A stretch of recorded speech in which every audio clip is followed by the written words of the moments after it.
Eu quero que vocês recebam com muitos aplausos Renan Santos e Haroldo Medina.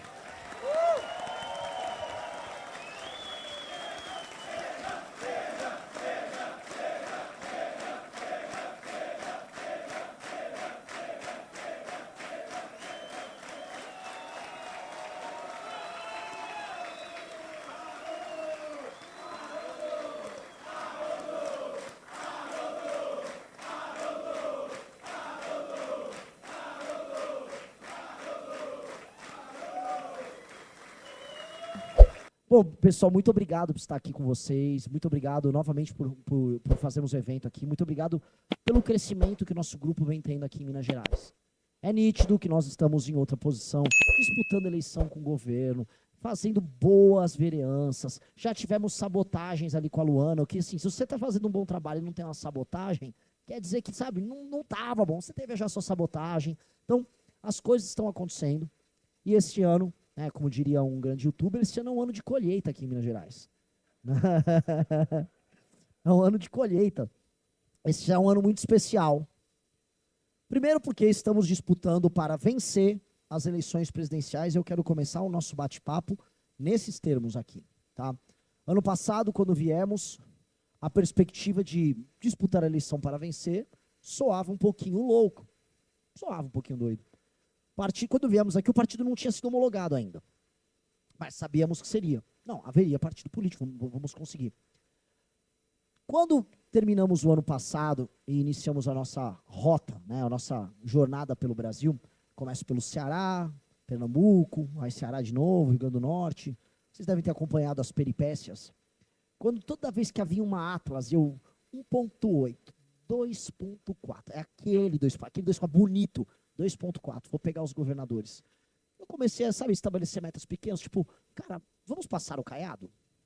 Ele tá a cavalo, a gente tá montado numa onça, a onça é um animal, tem suas características, suas peculiaridades. Pegamos o Caiado, vamos pegar o Zema? Ele chegou, teve um momento dele lá, ele gravou um vídeo de IA sobre os mídias da STF. Caramba! O homem é uma máquina.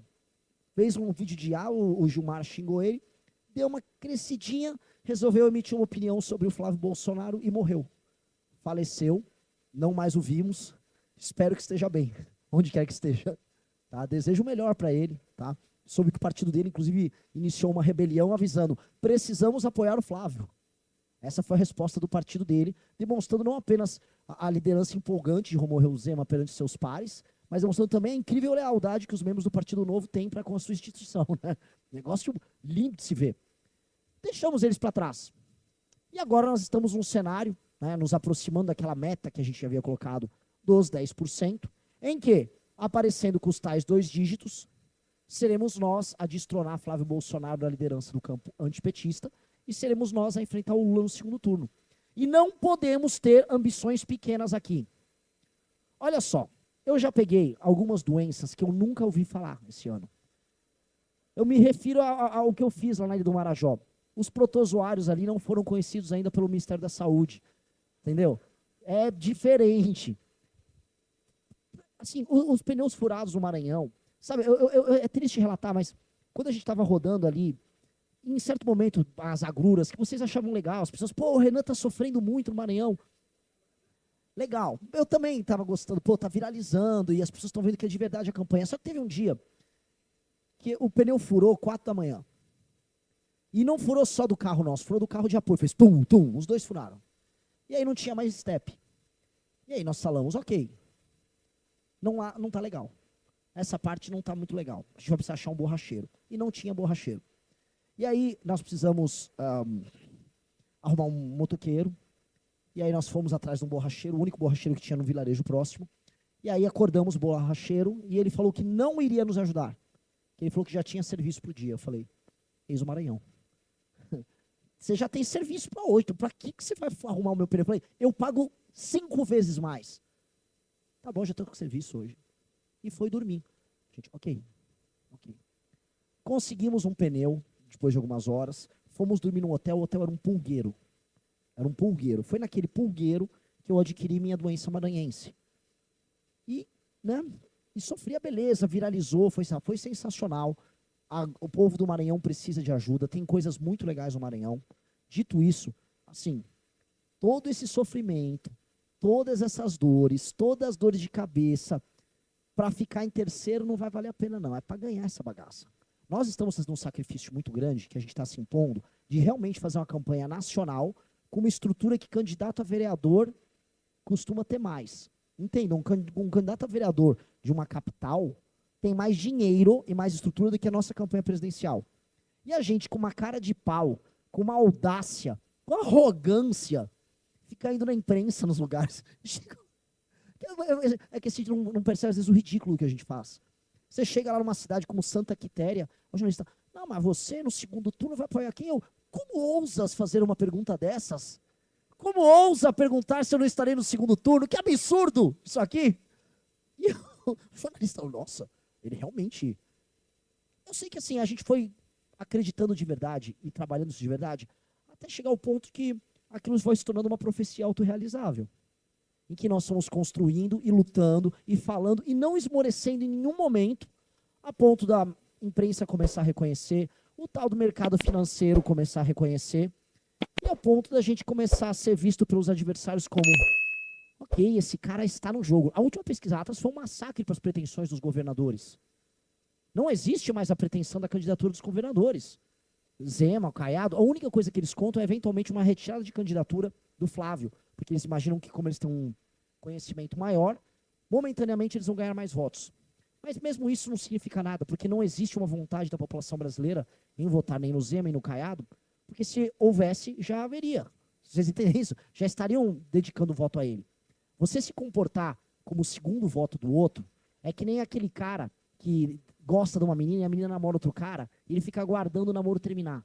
Ele fica ali, puta, não terminou. Aí ele fica aguardando. Cara, esse é um step. Nós não temos que ser step em nada. Nós temos que ser, até porque step a gente fura lá no Maranhão, né? Nós temos que ser a primeira opção. E é isso que a gente trabalhou o tempo todo. Nós trabalhamos como primeira opção, não só como discurso, mas como prática. Nós decidimos ser um projeto melhor do que os demais. Eu acho que o que tem a ver com o que a gente está fazendo aqui é a necessidade que nós temos de fazer um trabalho melhor, de encontrar pessoas melhores e construir um projeto que vai durar muito mais. Eu dei uma entrevista hoje para 2 jornais, O Tempo e o Fator. E uma das últimas perguntas foi, você é um outsider? Eu falei, não. Eu sei que pega bem falar que é um outsider, mas, poxa, nós montamos um partido político, outsiders costumam participar de uma eleição e depois eles desaparecem, eles vão embora. Porque eles, em geral, causam tanto, né, geram tanta confusão que ou eles ganham ou eles desaparecem. Nós estamos construindo um partido para os próximos 20, 30, 40 anos. Nós fizemos um partido para durar, um partido para administrar o Brasil. A gente não quer ser um outsider, a gente quer ser o maior dos insiders. A gente quer exercer poder no Brasil. A gente quer moldar o sistema de modo que ele funcione. Porque eu quero viver um estado funcional. E as pessoas estão começando a dar conta disso. Quando eu comecei a ir em reuniões no mercado financeiro, ainda havia uma ideia de, tipo, o Renan é louco que faz uns bons vídeos e tem uma boa campanha. Depois a gente começa a explicar as coisas que a gente faz, mostra o trabalho do Kim. Os caras, não é que é meio ajustado ali e tal. Ou seja, as pessoas em posições de poder começam a visualizar uma possibilidade.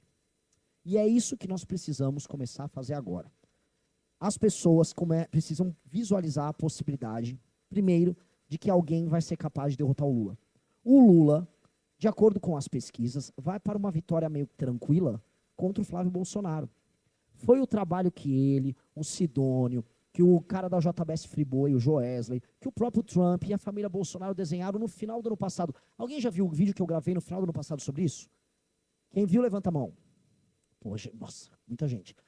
Ali eu explicava, foi lá nos Estados Unidos, eu tive interlocutores comuns que viram, ó, o Joesley, o Lula, a treta que havia a Magnitsky, eles combinaram assim, ó, tira o Tarcísio, aí tira o Magnitsky, bota você, o membro da família Bolsonaro, o Flávio, bota o Flávio, sai todo mundo ganhando aqui. Todos saíram ganhando. Os Bolsonaro mantinham a ascendência da família sobre o campo da direita, o Joesley virava o interlocutor, tanto do Trump quanto do Lula, inclusive na Venezuela, tanto que ele foi mandado para a Venezuela logo em seguida. Isso é público e notório. E o Lula estava com a campanha montada, agendada, montada, tudo certo. Lula ficou meio assustado, que no começo do ano o Flávio apresentou alguma competitividade, não por mérito do Flávio, mas porque o Lula está com muita fadiga de material. E aí, então logo começam a pintar os escândalos do Flávio. Então logo começa a ver que o Flávio é um cara simplório. Aí o Lula volta a subir. E eis o cenário que nós temos. O Lula, se a nossa pré-candidatura não engatar, e nós não conseguimos chegar no início das eleições prontos para os debates, para conseguir mostrar nossa ideia, o Lula vai vencer e vai nomear 4 ministros do STF. E sabe quem é a última esperança nisso? Somos nós. Eu venho falando em todos os eventos, vocês têm que entender a responsabilidade histórica que vocês têm. A última linha de defesa somos nós. Tem algum exagero que eu estou falando aqui? Veja, eu já comentei com vocês que eu era audacioso, né? Chegava numa rádio, nem imagino isso, tudo bem, vamos lá, matemática. Alguém aqui acha que o Flávio ganha do Lula no segundo turno? Se alguém achar, levanta a mão, vou ficar surpreso. Bom, ninguém. Quem está em terceiro? Por uma questão lógica, dado que eu tenho uma rejeição muito menor do que a do Flávio e mais desconhecimento, apresento mais viabilidade. Logo, uma decisão prática terá que ser tomada pelo eleitor antipetista. Preciso de um outro candidato para vencer o Lula. Para esse candidato se tornar claro para todo mundo, ele precisa de visibilidade. E eis o trabalho que todos nós precisamos fazer. A gente precisa divulgar as redes e o trabalho nosso como se não houvesse amanhã. E a real é que mesmo o nosso time, mesmo a nossa campanha, esmoreceu nos últimos 30 dias. Tá todo mundo querendo curtir Copa do Mundo. Ah, é legal, legal. É legal. 30 dias você fica se iludindo vendo o Haaland e o Vini Júnior. Depois você vai ver um Darf do Lula. É isso, por 4 anos. Até você se iludir de novo com um outro time que vão falar que vai ganhar a Copa. Honestamente, dane-se a Copa do Mundo. A gente tem que cuidar do nosso futuro. A gente precisa botar energia naquilo que a gente acredita. E todas as campanhas perderam energia no último mês. Era previsto. A nossa foi a que menos perdeu. Dito isso, nós não temos o direito de esmorecer e de trabalhar menos do que eles de maneira nenhuma. Não temos o direito de esmorecer. Porque nós não temos o dinheiro que eles têm. Nós não temos o tempo de TV que eles têm. Nós não temos a estrutura que eles têm. Nós não temos o tal do palanque que eles têm. Nós não temos nada disso. A gente é a última esperança. Veja a loucura que é viver no Brasil. A gente é a última esperança, é a última linha de defesa entre o Brasil e a Venezuela, entre o Lula nomear mais 4 ministros do Supremo e fazer uma hipermaioria no STF, controlar o Congresso a partir das próximas eleições e a gente passar por um regime estranho que pode vir aí. A última linha de defesa somos nós. Não é o Caiado, não é o Zema, não é o Aécio Neves, não é ninguém, somos nós. E aí a responsabilidade recai inteiramente sobre vocês, porque vocês, de alguma maneira, cada um, como foi a sua experiência, descobriu que, olha, o caminho é a missão, o caminho é o MBL. E ao ter feito essa descoberta te amarra.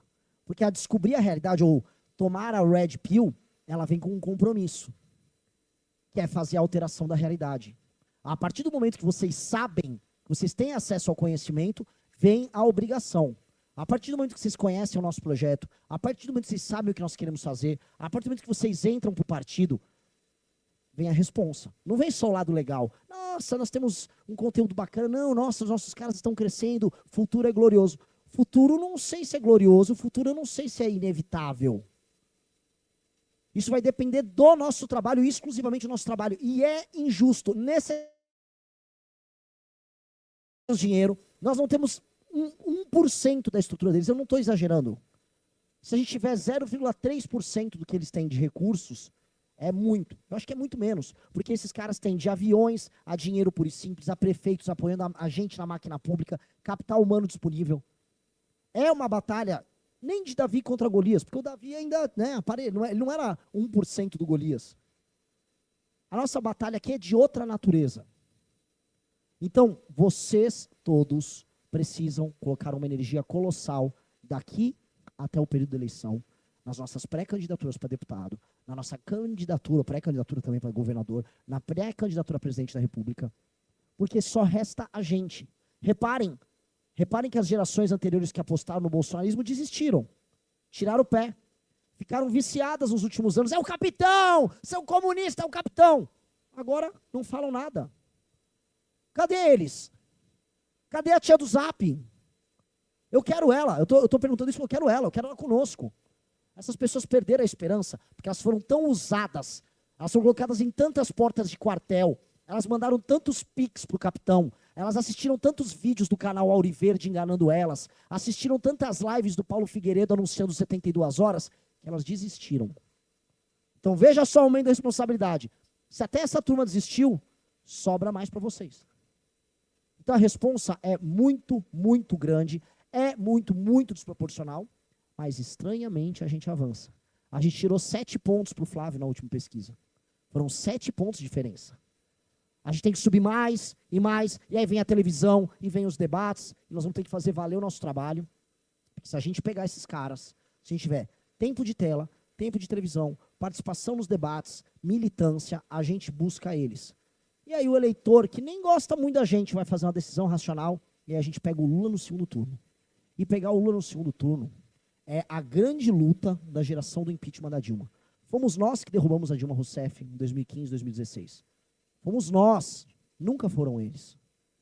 Eles são os usurpadores, os mentirosos, como a franguinha aqui de BH, que imitou a nossa marcha, que veio outro dia deu entrevista, não, porque nós derrubamos a Dilma, derrubar o caralho.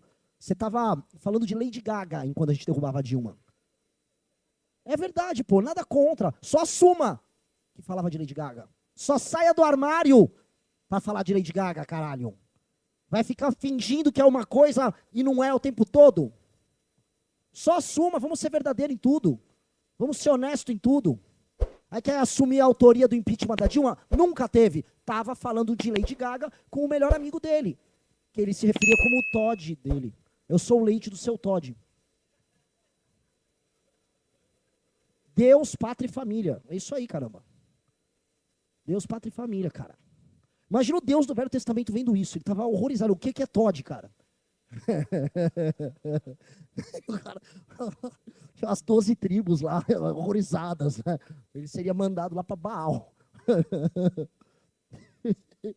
Então, assim, são usurpadores, são mentirosos, são gente fraca. São as pessoas que votaram agora para quebrar os empresários brasileiros no tal da fim da escala 6x1. São pessoas que votaram no PL da misoginia e vêm a público e falam, não caímos no truque da esquerda.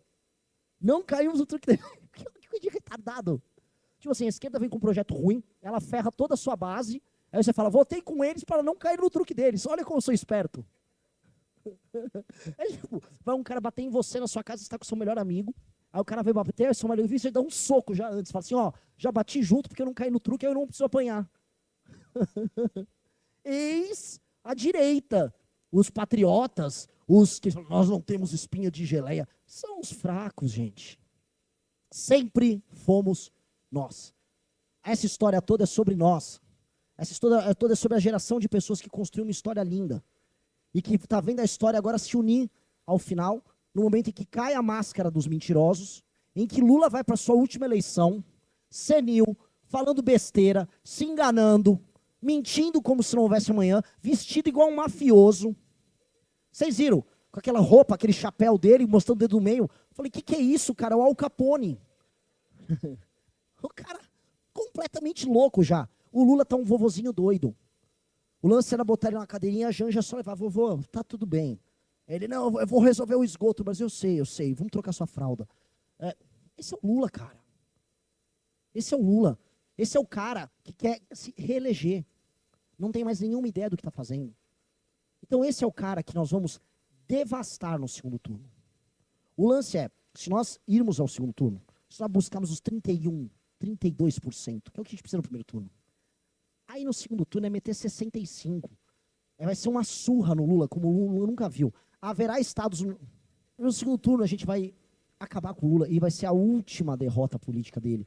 Vai ser o fim do PT. Então veja só que paradoxo. O PT está diante, talvez, da sua mais importante vitória política, que é uma eleição em que eles podem acumular muito poder por conta das nomeações no STF. E aí o controle que eles terão sobre o Congresso, porque esse STF vai acabar com o orçamento secreto e entregar tudo. Não é que o orçamento secreto vai desaparecer, só vai ficar na mão do executivo, o executivo determina. Você pode, você não. E aí o centrão fica novamente atrelado ao petismo. Ou a maior das derrotas deles, em que eles perdem tudo e eles vão desaparecer. E vão desaparecer porque a gente vai chegar no poder, e a gente vai chegar no poder, nós vamos ir nas regiões onde eles foram mais votados e vamos levar algo que as pessoas nunca levaram, que não é um Bolsa Família, não é um botijão de gás, Nós vamos levar atividade econômica e vamos botar prefeito vagabundo para trabalhar. E aí, cara, quando essas duas coisas acontecem, em geral as pessoas começam a mudar o perfil do voto. Em 4, 8 anos, a gente muda a demografia dessas cidades, muda os sistemas políticos e o sistema de funcionamento econômico dos interiores do Brasil, e o Brasil passa a ser viável, e onde o Brasil é viável, não se vota no PT.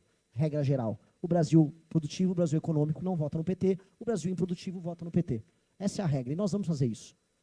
E aí nós vamos poder ter, que é esse sonho muito maluco e bonito, que é a ideia própria de que nós vamos destruir o crime organizado, que nós vamos recuperar a economia brasileira, que nós vamos saber utilizar as terras raras como oportunidade geopolítica nossa, e aí de que nós vamos começar a virar um país sério.